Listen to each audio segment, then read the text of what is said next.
মাত্র ২ দিন আগেও যে দুবাই ছিল একদম জাঁকজমকপূর্ণ একটা শহর, একদম ব্যস্ত ছিল এই রাস্তাগুলো, আজকে সেই দুবাই যেন শুনশান, একদম জনশূন্য, গাড়ি শূন্য হয়ে গেছে রাস্তাগুলো।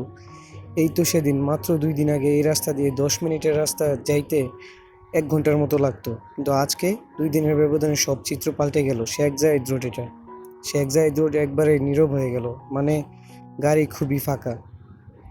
যদিও দুবাইয়ের উপর এমন অ্যাটাক আসছে না, তারপরেও দুবাই এখন একদম মরীচিকার মতো একটা শহর।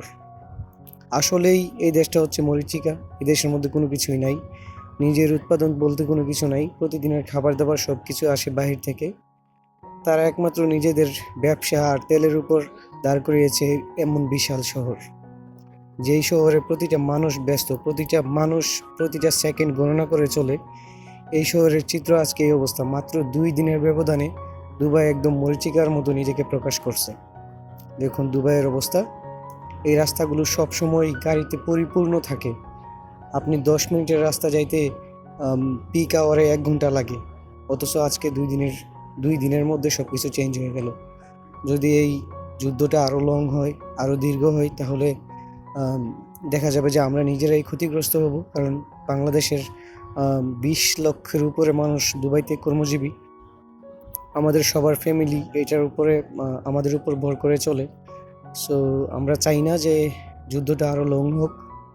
সকল প্রবাসী, দুবাই প্রবাসী কিংবা মধ্যপ্রাচ্যের প্রবাসী, সবার পক্ষ থেকে দোয়া করি, অ্যান্ড আপনারাও দোয়া করবেন যেন অতি দ্রুত যুদ্ধ থেমে যায়, আমরা শান্তিতে বসবাস করতে পারি।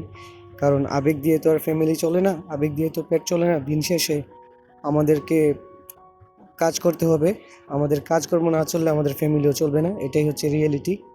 সো সবাই দোয়া করবেন, কেউ এই দোয়া করবেন না যেন যুদ্ধ লং হয়, আমরা সবাই দোয়া করব যেন যুদ্ধ বন্ধ হয়, পৃথিবীতে যেন শান্তি থাকে, শান্তি যেন প্রতিষ্ঠিত হয়।